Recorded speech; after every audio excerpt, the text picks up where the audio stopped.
नमस्कार, मैं हूं सुरेश चौहान के और आप देख रहे हैं बिंदास बोल। बिंदास बोल में हम फिर एक ऐसा मुद्दा आपके सामने लेकर आए हैं जिस पर आपको बोलना होगा, क्योंकि आप नहीं बोल रहे हैं। इसलिए जिन्होंने बोलना चाहिए ऐसे प्रधानमंत्री, गृह मंत्री, उस राज्य के मुख्यमंत्री, उस राज्य के गृह मंत्री, कोई नहीं बोल रहा है। एक सवाल मैं आपको पूछ रहा हूं कि क्या आसाम और म्यांमार में मुसलमानों पर अत्याचार हुए, इसलिए मुंबई में उसकी प्रतिक्रिया क्यों? पहला तो यह सवाल है।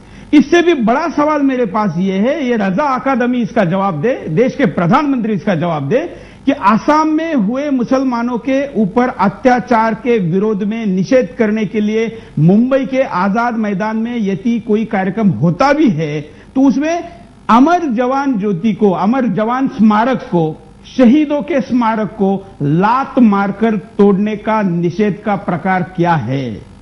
क्या ये औरंगजेब के मानसिकता का प्रतीक नहीं है, जिन्होंने हमारे श्रद्धा स्थानों को, आस्था स्थानों को तोड़ मरोड़ा था? ये भारत पर पहली बार नहीं हुआ है। इस देश पर बाहरी आतताइयों ने जब भी आक्रमण किया है, उन्होंने यहां के लोकमानस पर श्रद्धा आस्था रखने वाले ऐसे स्थानों पर अटैक किया है। और इसलिए यह घटना केवल आसाम में घट रहे घटना की प्रतिक्रिया नहीं है, ये देश के खिलाफ हो रहे बहुत बड़े युद्ध में रणनीतिक प्रक्रिया है। और यह प्रक्रिया के ऊपर अगर देश नहीं बोलेगा तो गूंगी बहरी सरकार को चुप वैसे भी बैठना है। अगर आप भी चुप बैठेंगे तो एक दिन इस स्मारक की जगह पर आपका घर होगा, इसको मत भूलिए, और आपके सारे श्रद्धा स्थान होंगे, इसको भी मत भूलिए। बिंदास बोल में 1.5 हफ्ते पहले आसाम के ऊपर जब हमने कार्यक्रम किया था तो मैंने उस कार्यक्रम के आखिर में कहा था कि इसके बाद देश जलेगा, ये ऐसे शांत नहीं होगा। अगर शांत करने की प्रक्रिया सही नहीं हुई तो देश के अन्य हिस्सों में भी इसकी ज्वाला भड़केगी, और ये हुआ है। और हम बिंदास में आपके सामने फिर आज 1 घंटे का चिंतन मंथन करने आए हैं। आपको हमेशा की तरह बेखौफ होकर अपनी बात को बिंदास में रखना है। हमारे साथ आज पूरे कार्यक्रम में जुड़े रहेंगे माय होम इंडिया के संस्थापक, आरएसएस के प्रचारक और नॉर्थ ईस्ट में जिन्होंने सालों साल काम किया है, ऐसे सुनील जी। सुनील जी, आपका स्वागत है। नमस्कार। Sunil ji my home India के संस्थापक हैं और इस विषय पर देश भर में प्रवास करके नॉर्थ ईस्ट के लिए अन्य भारतवासियों के मन में नॉर्थ ईस्ट के प्रति प्रेम जगाने का काम करते हैं। बहुत सालों से मैं सुनील जी को सुनता आया हूं, जो बातें उन्होंने तब कही थी वो आज होने वाली है, और जो बातें ये तब कहे थे जो नहीं हुई, अगर वो होती है तो देश से आसाम टूट जाएगा। आसाम ही नहीं, नॉर्थ ईस्ट टूट जाएगा। पिछली बार हमने सवाल पूछा था कि आसाम कश्मीर बन रहा है क्या, लेकिन इस बार हम आपको बताते हैं कि कश्मीर से भी बहुत बड़ी समस्या है। क्योंकि कश्मीर से जब वहां के लोगों को निकाला जा रहा था, जब वहां पर भी ऐसे नारे दिए जा रहे थे और वहां से कश्मीरी पंडितों को निकाला जा रहा था, तो पूरे देश भर में उसकी प्रतिक्रिया हुई थी और कश्मीरी पंडितों के मदद के लिए पूरा देश आगे आया था। लेकिन देश इस बार समझ ही नहीं पा रहा है कि आसाम में उससे बड़ा हमला होने के बावजूद भी उनको मदद कैसी की जाए। इसलिए आज हम आपके सामने मुद्दा लेकर आए हैं और इस मुद्दे में आपको बोलना है। हमारे विशेष अतिथि और आप सबकी प्रतिक्रिया लेने के पहले हम नजर डालते हैं मुद्दे पर। असम की आग आज सारे देश में फैल रही है। पूर्वोत्तर के लोगों पर देश के कई हिस्सों में हमले हो रहे हैं। बेंगलुरु, हैदराबाद और पुणे में रहने वाले पूर्वोत्तर वासी पलायन करने पर मजबूर हो रहे हैं। मोबाइल पर मैसेज भेजकर लोगों को डराया धमकाया जा रहा है। वापस असम न जाने पर बुरे परिणाम भुगतने की धमकी दी जा रही है। जी हाँ, आज भारतवासी ही भारत में हर जगह रहने के लिए स्वतंत्र नहीं है, जबकि बांग्लादेशी घुसपैठिए भारत में ऐशो आराम की जिंदगी जी रहे हैं। 1.5 करोड़ बांग्लादेशी भारत में ही भारतीयों का कत्लेआम कर रहे हैं। खुलेआम पाकिस्तानी झंडे फहराए जा रहे हैं। जी हाँ, आज यही भारत में भारतीय लोगों की सहमी हुई आजादी और बांग्लादेशी का भारतीयों पर खुलेआम कत्लेआम। आखिर क्यों हो रहे हैं भारतीय भारत में सहमी हुई जिंदगी जीने पर मजबूर? क्यों भारतीय लोगों को अपने ही देश में निशाना बनाया जा रहा है? आखिर क्यों है देश की सरकार भारतीयों पर कहते जुल्म पर चुप? बांग्लादेशी घुसपैठियों के लिए देश के आजाद मैदान पर विरोध प्रदर्शन होता है। देश के शहीदों का अपमान किया जाता है। मुंबई के आजाद मैदान पर अमर जवान मेमोरियल को खंडित किया जाता है। पुलिस और मीडिया को पीटा जाता है। पुलिस जवानों द्वारा पकड़े गए दंगाइयों को पुलिस कमिश्नर तुरंत छोड़ने को कहते हैं। दंगाइयों को उपद्रव और देश की अस्मिता से खेलने की खुली छूट दी जाती है। आखिर किसके कहने पर कमिश्नर दंगाइयों को खुली छूट दे रहे हैं? ये सवाल आज भी छुपा हुआ है। लोग कह रहे हैं वोट बैंक की राजनीति की वजह से ही देश की अस्मिता से खिलवाड़ हो रहा है। देश के कट्टरपंथियों को कुछ सरकारी लोग और कम्युनिस्ट ही सह दे रहे हैं। इन्हीं की वजह से आज देश में कट्टरपंथियों के हौसले बुलंद हैं। देश के कट्टरपंथी खुलेआम पाकिस्तान जिंदाबाद के नारे लगाते हैं। अमर जवान मेमोरियल को तोड़कर पाकिस्तानी झंडा फहराया जाता है। लोग कह रहे हैं आखिर क्यों भारत में रहने वाले लोग पाकिस्तान को अपना मसीहा मानते हैं? ऐसे में सवाल उठता है कि क्या भारत में रहने वाला हर समुदाय भारतीय नहीं है? मजहब और मजहबी रिश्ते देश की मिट्टी से बड़े हो गए हैं। लगता तो ऐसा ही है। आखिर कौन है ये लोग जो भारत में रहते हुए ही भारतीय अस्मिता और देश के शहीदों का अपमान कर रहे हैं? क्या ऐसे ही देश की अखंडता पाकिस्तानी मानसिकता के लिए तोड़ी जाती रहेगी? क्या कश्मीरी पंडितों की तरह ही भारतीय अपने देश से भगाए जाते रहेंगे? क्या अब ऐसे ही बांग्लादेशी घुसपैठी अपना नंगा नाच नाचते रहेंगे? क्या इन बांग्लादेशियों से सहानुभूति के नाम पर भारतीय कट्टरपंथी भारतीयों पर ही कहर ढाते रहेंगे? क्या ऐसे ही देश के पूर्वोत्तर वासियों को देश से भगाया जाता रहेगा? आखिर कौन है इसके लिए जिम्मेदार? लोग सवाल उठा रहे हैं। इसके लिए सरकार और सरकारी नीतियां ही जिम्मेदार हैं। तो ऐसे में सवाल उठता है कि क्या देश के नेता ही देश की एकता और अखंडता को तोड़ने पर तुले हुए हैं? यही है आज बिंदास बोल का मुद्दा। आप भी दे सकते हैं अपनी बेखौफ राय। तो यह मुद्दा और इस मुद्दे पर आपको कॉल करके अपनी बात को रखना है। आप हमें फेसबुक पर भी अपनी प्रतिक्रिया दे सकते हैं, क्योंकि सारे लोग कॉल पर अपनी बात को रख नहीं सकते। इसलिए facebook.com/sudarshan news इस पर आप अपनी प्रतिक्रिया देंगे तो हम स्क्रीन पर भी इसको चलाएंगे। कुछ प्रतिक्रिया आना शुरू हो गई है, वो भी आप देख सकते हैं। साथ साथ में कॉल करके आप अपनी बात को रख सकते हैं। देश में पिछले 2-3 दिनों से एक बड़ा और एक नाटक चल रहा है सुनील जी। नाटक यह है कि धमकियां दी जा रही है और उसको अफवाह कहा जा रहा है। धमकियों को अफवाह कह के ऐसा कहने वाला मीडिया और पुलिस धमकी देने वालों को संरक्षण दे रहा है, और जिसको धमकी मिल रही है वो बेचारा समझ नहीं रहा है कि मैं क्या करूं, इसलिए वो पलायन कर रहा है। वो प्रधानमंत्री के कहने पर, वो गृह मंत्री के कहने पर भी रुकने के लिए तैयार नहीं है। हम उस दिशा में भी चाहेंगे, लेकिन सबसे पहला सवाल सुनील जी से मैं पूछूंगा कि सुनील जी, क्या वैसे तो इसका जवाब राष्ट्रपति ने या प्रधानमंत्री ने या देश के सर्वोच्च पदों पर बैठे लोगों ने देना चाहिए, लेकिन क्या ये शहीदों का अपमान क्यों? आसाम की प्रतिक्रिया यहां इस तरीके से क्यों? देखिए, ये शहीद जो है ना, इनको आप शहीद मानते हैं। सवाल ये है कि जो उसको लात से तोड़ रहा है वो उसको शहीद मानता है क्या? मैं हमेशा कहता हूं, ये तोड़ने वाला, मारने वाला, बॉम्ब रखने वाला, इसकी नजर से आप सामने वाले को देखिए, तब सारी चीजों का खुलासा होगा। ये जो कुछ कट्टरपंथी है, कुछ जिहादी तत्व है, ना इनके लिए देश कोई माने रखता है, न इस देश का अन्य समाज कोई माने रखता है, न इस देश के लिए त्याग और बलिदान देने वाले कुछ माने रखते हैं। इनके लिए तो बस 2 ही चीजें दुनिया में है, इनको सारी दुनिया को इस्लामिक बनाना है, और इनके लिए बाकी सारे काफिर हैं। और ये जो है, ये किसी भी हद तक जा सकते हैं। आपको लगता है ये सब शहीद? लेकिन फिर ये जवाब, इसका जवाब उन लोगों ने देना चाहिए जो इसको कम्युनल रंग ना देने की आह्वान करते हैं, बात करते हैं और कह रहे हैं कि इसको कम्युनल रंग ना दिया जाए। ये बिल्कुल गलत बात है, और इसके कारण आपने सही कहा, वो उन लोगों को प्रोटेक्ट कर रहे हैं जो ये पाप कर रहे हैं, जो इस देश को थ्रेट कर रहे हैं, देश को जो है खतरे में डाल रहे हैं, देश की सुरक्षा। उनको प्रोटेक्शन मिलता है जब इस बात को दबाया जाता है, जब ये नहीं कहा जाता है क्यों ये लोग कर रहे हैं। इनकी औकात जो है, जब तक समाज के सामने हम लाएंगे नहीं, तब तक जो है इनको प्रोटेक्शन मिलता रहेगा और देश खतरे में रहेगा। बिल्कुल।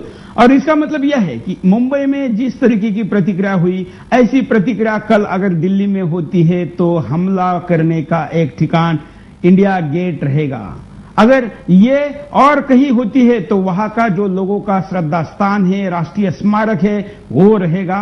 ये आप ध्यान रखिए, इसके पहले भी हुआ, मैंने कहा औरंगजेब ने भी किया था और अब भी हो रहा है। हमको लिंक ठीक से जांच कर इसके इतिहास से सीख लेंगे तो ही भविष्य में कुछ बचा पाएंगे। हमारे साथ अब देवाशीष बरुआ भी जुड़े हैं, जो खुद आसामी हैं और विद्यार्थी परिषद का आसाम में दिल्ली में रहते हुए काम करते हैं। बरुआ जी, आपका स्वागत है। धन्यवाद। मैं आपको पूछूंगा कि ये अब हम उस मुद्दे पर आते हैं एसएमएस वाले, कि क्या देश भर में जिस तरीके से एसएमएस सोशल नेटवर्किंग साइट के द्वारा धमकियां दी जा रही है कि ईद के पहले आप इस शहर को छोड़ दो नहीं तो हम आपको देख लेंगे, उसको मीडिया या सरकार कह रही है कि अफवाह फैलाई जा रही है। ये तो एक तरीके से एसएमएस के द्वारा सोशल नेटवर्किंग के द्वारा जो धमकी देने वाले हैं उनको ही संरक्षण देना हुआ ना। देखिए, अफवाह किसे कहा जाता है? जब कुछ हो, मतलब आपका एक न्यूज फैल रहा है और एक्चुअल में कुछ ना हो, तब वो अफवाह होता है। जब आप आक्रमण होते आप देख रहे हो और फिर आपका कोई मैसेज आ रहा है उसके साथ साथ, तो वो अफवाह के श्रेणी में मैं नहीं मानता कि रहेगा। अगर अब तक एक भी हमला नहीं होता और सिर्फ मैसेज चलते तो हम उसे अफवाह कह सकते थे। आज भी मैं यहाँ आने से पहले मैंने सुना कि चेन्नई में एक शिक्षक, मणिपुरी शिक्षक पर हमला हुआ है। ये मुझे अभी फोन पर खबर मिला। इसके अलावा आपको पता है कि तिब्बतन एक व्यक्ति थे जो नॉर्थ ईस्ट के गलतफहमी, नॉर्थ ईस्ट का समझ के उसको स्टैबिंग किया गया मैसूर में। पुणे का आक्रमण हम सबको पता है। तो ये सब जब चल रहे हैं, एक हो, दो हो, हजार हो, वो अलग विषय है, लेकिन ये अफवाह के श्रेणी में अब नहीं रहा। ये अफवाह नहीं है, ये सच है। और जो ये मैसेजेस कर रहे हैं, ये कहां से मैसेज आ रहे हैं, ये जो फेसबुक पे जो बात चल रही है, ये कहां से हो रहा है? ये अज्ञात तो नहीं है। बिल्कुल, ये अज्ञात होने की सवाल ही पैदा नहीं होता।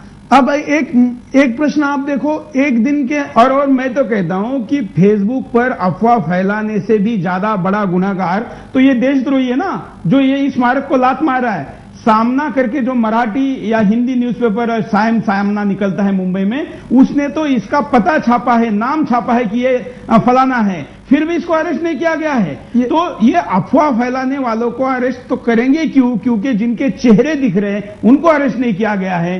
सरकार कहती कि हम शहर में सीसीटीवी इसलिए लगाएंगे कि दंगाई आरोपियों को पकड़ेंगे।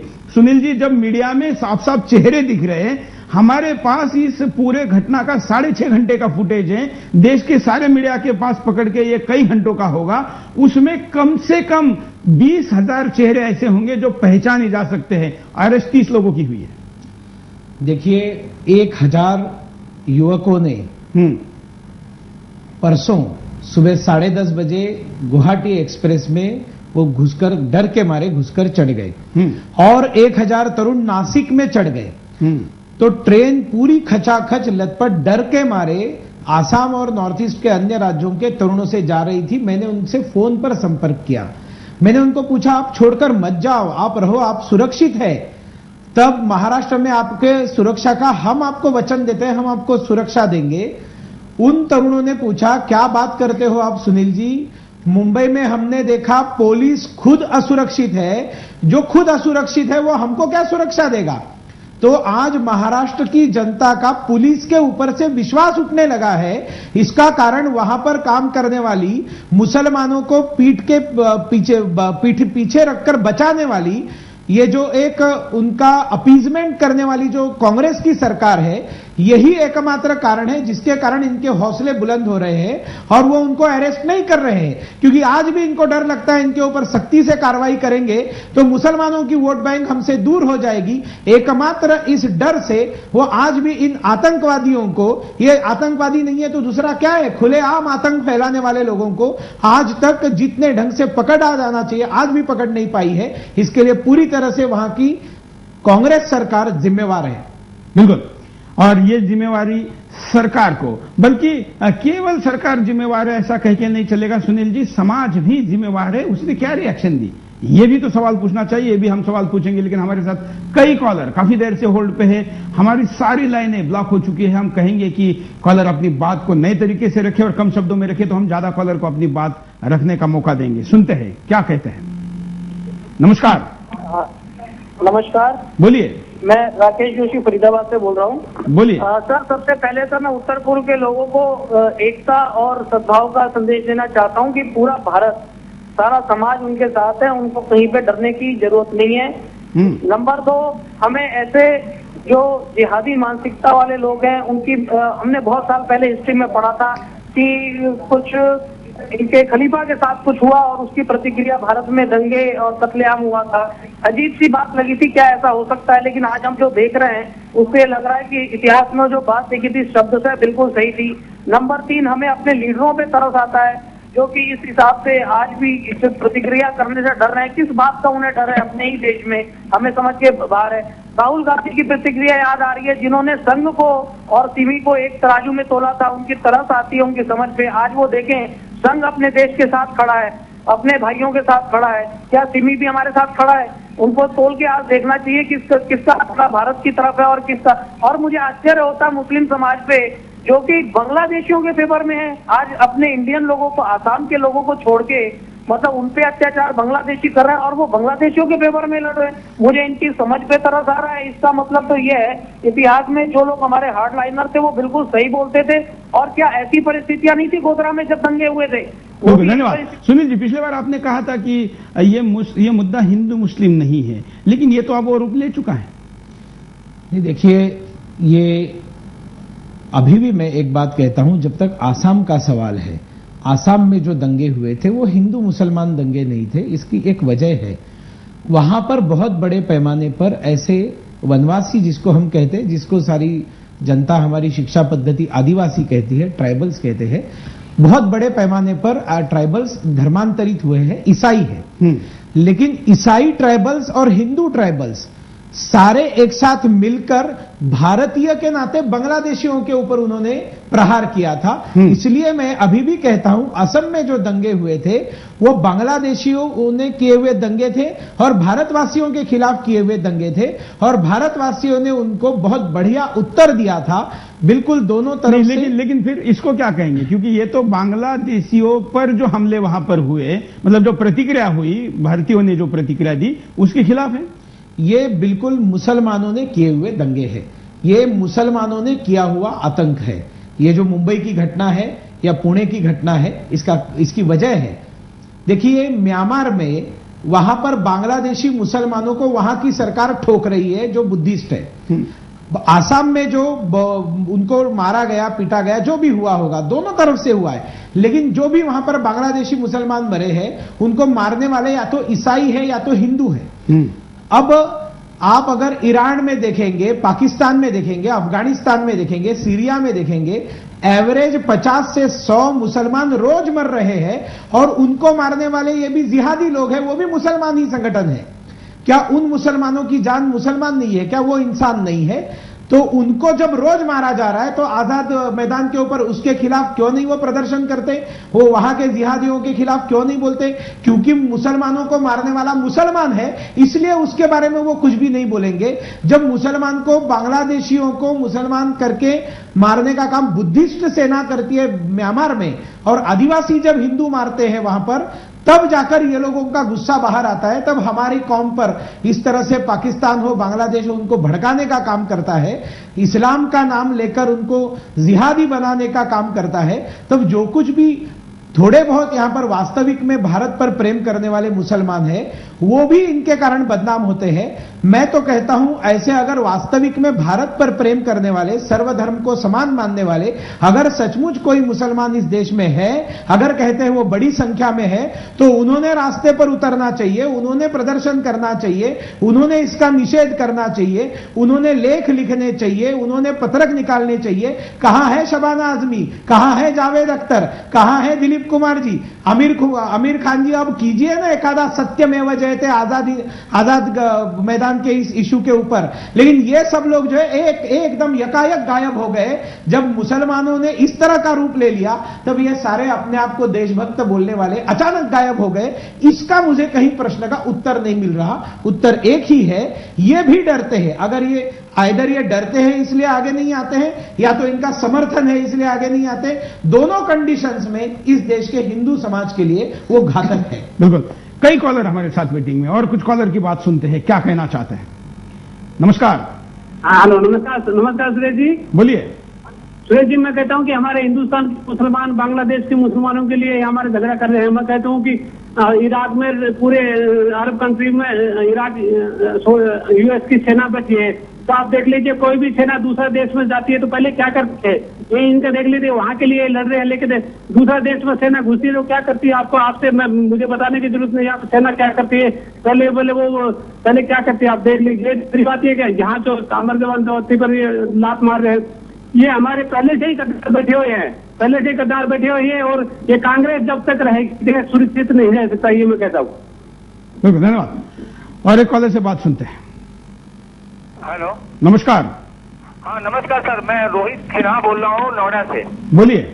सुरेश जी नमस्कार। सबसे पहले तो मैं आपको धन्यवाद देना चाहूंगा कि आप मुझे दोबारा वीडियो कॉल डीटीएच पे मिले। और सब फर्स्ट ऑफ ऑल सर, मैं चैनल से देख रहा था कि इतने बड़े बड़े घोटाले हो रहे हैं, टोजी के बाद अब ये कोयला घोटाला आ गया, तो क्या आपको लगता है कि ये सरकार ऐसी है कि जो जहां हजारों लाखों लोग मर रहे हैं उन पे ध्यान देगी? बिल्कुल, पैसे गिनने से मौका मिलेगा तो ये होगा ना। धन्यवाद। हमारे साथ और भी कई कॉलर जुड़े हैं, उनके पास भी चलते हैं। फेसबुक पर आने वाली प्रतिक्रिया भी हमारे साथ है, लेकिन मैं बरुआ को पूछना चाहूंगा कि जो बात आसाम में भागने वाले युवाओं के बारे में या नॉर्थ ईस्ट के लोगों के बारे में हम आपसे कह रहे थे, क्या अब वो घटी है या बढ़ी है? देखिए, अभी जो पिछले 4-5 दिनों से हमने देखा है कि आज हिंदुस्तान टाइम्स में भी आया है कि 6000 रेलवे ऑफिशियल का कहना है कि पहले दिन मंगलवार को 6700 लोग वहां से बेंगलोर से निकले। उसके बाद पिछले दिन बुधवार को 7000 लोग निकले। अब इतने निकलने के बाद सवेरे क्या संख्या 9000 कुछ था। हाँ, तो अब आज का रिजर्वेशन 10,000 के आसपास का था। इतना कुछ होने के बाद अब जब सरकार की थोड़ी सी हर तरफ से प्रतिक्रिया आने के बाद उन्होंने थोड़ा सिक्योरिटी रखने का काम सामने करने का कोशिश कर रहा होगा, मुझे नहीं पता, लेकिन उनका जो असलियत सामने आ रहा है ये उनको अभी भली बात समझ में आ रहा है। और ये देखते हुए अभी वो कहीं ना कहीं ये दिखाना चाहता है, देखिए कम तो कहीं भी नहीं हो रहा है, घर जाने की स्थिति वही है, लेकिन अभी सरकार ये दिखाना चाहता है कि सब नॉर्मल हो रहा है, सब लोग वापस जगह आने को वापस चाहते हैं या कोई जा नहीं रहा है, ये एक दिखाने का उनकी ओर से कोशिश चल रहा है, लेकिन ये संभव ही नहीं है। नॉर्थ ईस्ट का व्यक्ति, आप खुद जानते होंगे कि बेंगलोर से निकलकर अपने घर तक जाने में ही उसको 4-5 दिन लगेंगे, तो वापस आना कैसे शुरू हो गया? अगर चले भी एक बार चले गए तो आप ही बताओ माँ बाप कैसे उनको वापस भेजेंगे और किस विश्वास पर? इस सरकार पर। हमारे साथ और कॉलर जुड़े हैं, सुनते हैं वो क्या कहते हैं। नमस्कार। हाँ जी नमस्कार जी, बोलिए। मेरा मानना है कि असम दंगों की प्रतिक्रिया मुंबई व देश के अन्य भागों में कोई नई बात नहीं है। ये मुस्लिम समाज की मानसिकता है। हम देखकर भी शत्रुमुख की तरह आंखें छुपाते हैं, मुंह छुपाते हैं, ये दोष हमारा ही है।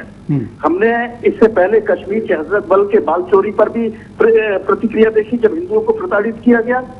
लादेन, तस्लीमा, सलमान रश्दी और डेनमार्क के कार्टून पर भी भारत में प्रतिक्रियाएं देखी हैं, इसलिए इसमें कोई आश्चर्य नहीं होता। ओवैसी ने जो बयान दिया है आसाम के दंगों पर, वो गृह युद्ध की तरफ इशारा कर रहा है। जिस तरह कश्मीर को हिंदू विहीन किया गया है, उसी तरह आसाम को भी हिंदू विहीन करने का षड्यंत्र है। और ये आजादी से पहले जिस तरह डायरेक्ट एक्शन का कदम उठाया था मुस्लिम लीग ने, उसकी तरफ इशारा कर रहा है। राष्ट्रवादी शक्तियों को सावधान हो जाना चाहिए, जिससे 47 की गलती फिर ना दोहराई जा सके। और इसका एकमात्र इलाज है कि देश में हिंदूवादी सत्ता बने और कांग्रेसी मानसिकता और गांधीवादी मानसिकता को उखाड़ फेंकना चाहिए। इसके अलावा कोई और इलाज नहीं है। बाकी अगर हम लेकिन जिन आपका जी इशारा जिन हिंदूवादी राजनीतिक शक्तियों के तरफ है, वो तो प्रधानमंत्री कौन बनेगा इस विवाद में आपस में लड़ रहे हैं। हाँ, यही तो दोष हमारा है। इसीलिए कहा गया है कि हिंदू हिंदू को ना मारे तो ये देश को भी कभी ना हारे, ये कौम कभी ना हारे। तो हिंदू ही हिंदू की जड़ें काटने में लगा हुआ है और मुलायम सिंह जैसे या लालू जैसे इनका समर्थन करते हैं। धन्यवाद अपनी प्रतिक्रिया देने के लिए। हम आपको कारण दिखाते हैं कि क्या कारण है। देखिए, तकनीकी कारणों से हम अभी आपको यहाँ कारण नहीं दिखा पा रहे। हम यहाँ पर एक छोटा सा ब्रेक लेते हैं, ब्रेक के बाद दोबारा आएंगे। बिंदास बोल जारी है।